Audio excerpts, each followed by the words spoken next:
Assalamualaikum warahmatullahi wabarakatuh. Saya Dina Novitasari ingin memberikan penjelasan sedikit mengenai uji kolimasi dengan kolimator test tool.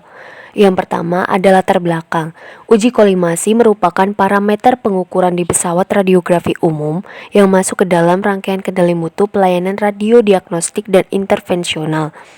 Kendali mutu itu sangat penting. Mengapa? Karena untuk menjaga kualitas pelayanan radiodiagnostik dan intervensional agar tetap optimal. Dan perlu kalian ketahui bahwa kendali mutu itu diatur dalam peraturan nasional. Untuk yang pertama yaitu Perka Bapeten nomor 8 tahun 2011. Untuk yang kedua ada peraturan Bapeten nomor 2 tahun 2018 yang dimana uji kolimasi merupakan salah satu parameter yang wajib lolos uji kesesuaian. Apabila tidak lolos maka pesawat akan mendapatkan status tidak andal dan tidak dapat digunakan untuk pelayanan pasien. Kemudian yang ketiga ada Permenkes nomor 83 tahun 2015. Peraturan-peraturan tersebut menyatakan bahwa pesawat Sinar X wajib dilakukan quality control yang menjadi kegiatan pelayanan fisikawan medik. Peralatan yang digunakan dalam pengujian kolimasi ini yang pertama ada reseptor citra. Reseptor citra dapat berupa film, kaset CR atau reseptor CR. Kemudian yang kedua ada meteran. Meteran di sini digunakan untuk mengukur jarak antara titik fokus tabung sinar X dengan reseptor citra dan biasanya menggunakan jarak 100 cm. Kemudian yang ketiga ada water pass atau bubble level. Water pass atau bubble level digunakan untuk memastikan permukaan kolimasi dan reseptor citra dalam keadaan rata.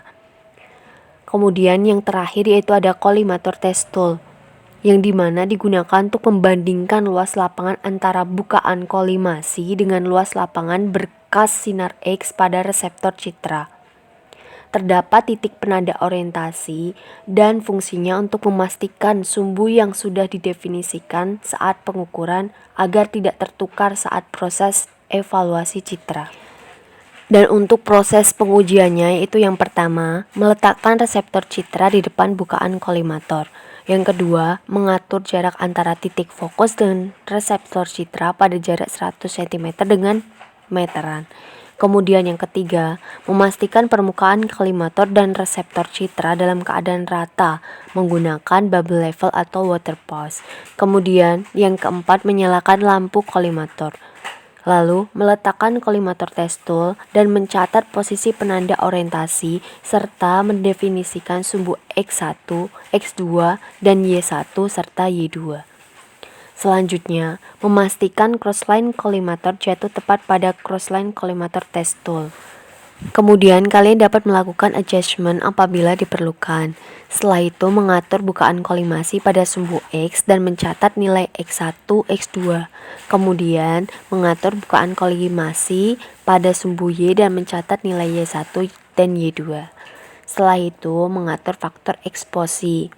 Lalu mengekspos reseptor citra dan melakukan analisis terhadap hasil uji.